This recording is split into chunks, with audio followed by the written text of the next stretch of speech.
Hello and welcome back to another breaking news update. My name is Jimmy Boyd and you were watching Boyd News. I want to thank you so much for tuning in today. I've got some breaking news coming out here for you. So I want to talk about these frozen Russian central bank assets. So I've been discussing this for several months now. Okay, so what the EU has been trying to do is access some central bank assets that have been frozen that were taken from Russia towards the start of this war. If you weren't aware of that, the EU, along with the United States, started sanctioning Russia heavily when they first invaded Ukraine and started seizing tons of their assets. Okay, they had rich oligarchs that owned property, land, big yachts. Okay, giant boats, things like that, vehicles, all kinds of stuff was being taken away from Russia and seized at the start of this war. And many of these assets were sold off, and then that money was held in private banks across Europe. So this money's been sitting in banks collecting interest throughout the time of this war for the last several years, and the EU is trying to access the interest from these assets sitting in the banks, and they want to use that to provide that money to Ukraine. Okay, so the EU ambassadors, I put it on the screen here for you, have agreed to use frozen Russian central bank assets for Ukraine. So they finally come to an agreement on this. They've been talking about this for months now, and apparently they're going to be able to allocate up to 3 billion euros, I think it is, which will be used to buy weapons for Ukraine. So I think they're going to be starting to use 1 billion of it right away, which will be mainly used for military support. And then there will be another percentage of it. I think it's going to be like 10% or something like that, will be used to, maybe help Ukraine, provide them some sort of other, help to maybe rebuild or things like that. But most of this is going to be used to provide weapons for Ukraine, because clearly the European Union has been struggling to provide weapons for Ukraine. Primarily, it's been the U.S. doing this. Okay, they're able to print up tens of billions of dollars and just send it over to Ukraine, no problem. Well, the EU can't really do that, along with NATO nations. Okay, their budgets are a lot more smaller and more tight. It's much more difficult for them to send giant aid packages to Ukraine. So I want to talk some more about this and give you some more information. So I have an article here on BBC. It says EU moves to give profits from Russian assets to Ukraine. So this just coming out in the last 24 hours. It says right here, ambassadors from EU member states have agreed in principle to seize windfall profits from frozen Russian assets to finance arms supplies to Ukraine. So if you see, it says here, seize windfall profits, okay? So again, this money sitting in the banks is developing interest over time, and they want to pull the profits from that those interest collections there, and use this to provide or to finance arms and supplies to Kiev, which is the capital of Ukraine.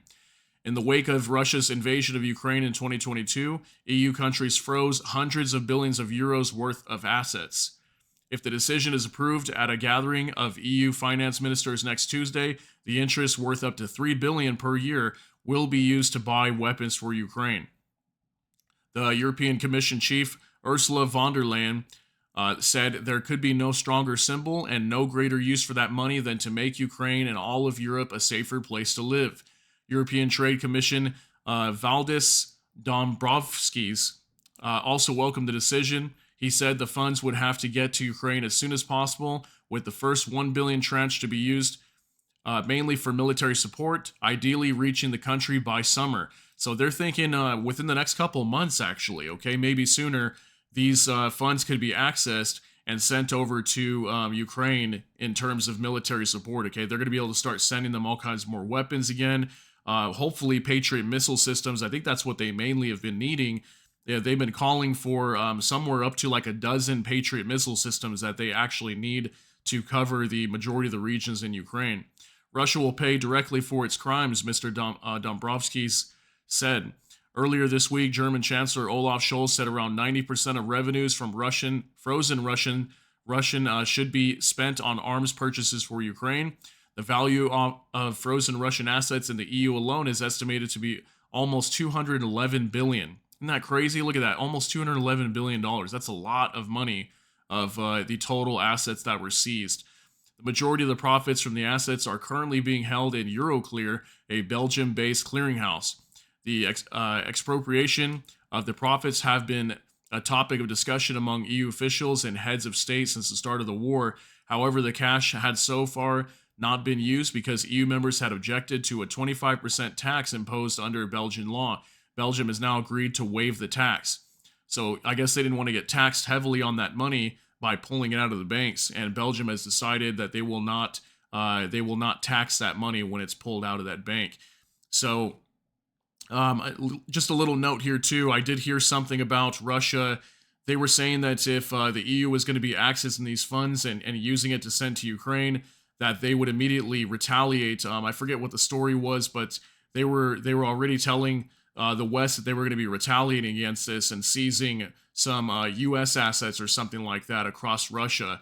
So I'll have to find out more about that. Maybe we can do a separate video talking about that at a later time. Europe's central bankers were also long skeptical about potentially setting a difficult legal precedent that could undermine global financial stability, as well as putting off other countries from placing their safe haven assets in the West. The Kremlin has previously said that seizing the interest made on frozen Russian assets was a move towards the destruction of the legal foundations of European law and international law. So, I mean, I just have to say, in regards to this, we're just seeing escalation everywhere, okay? We're seeing escalation. We're seeing desperate maneuvers from both sides, both Russia and the West, both trying to find whatever they can do, whatever ways they can to support this war. It's reaching new boundaries here we've never seen before, or maybe haven't seen in a long time. And it's definitely showing desperation from both ends. That's Ursula von der Leyen right there, by the way, the European Commission chief. She's meeting with President Vladimir Zelensky in this video. So, or this picture, excuse me. So yeah, I don't know. Let me know what you think about this regarding these frozen Russian central bank assets. And it looks like they're finally able to come to some agreement to find a way to access these funds and send them to Ukraine. So yeah, it looks like 3 billion euros could be potentially pulled from these funds and used for arms purchases to send over to Ukraine and for reconstruction. Because you got to think about that too.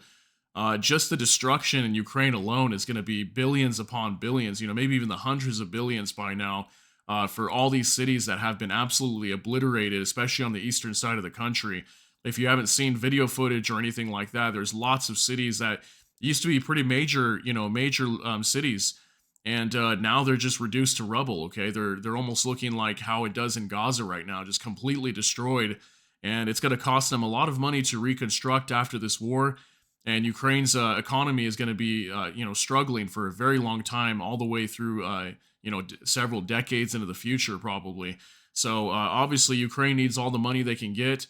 And considering that they're fighting a war right now that they've been struggling to fight, they definitely need every penny they can get to continue fighting this war. So let me know what you think down below regarding this. That's going to be it for this update. If you got something out of this update, please smash that like button. And also, if you enjoy my content, please consider subscribing down below.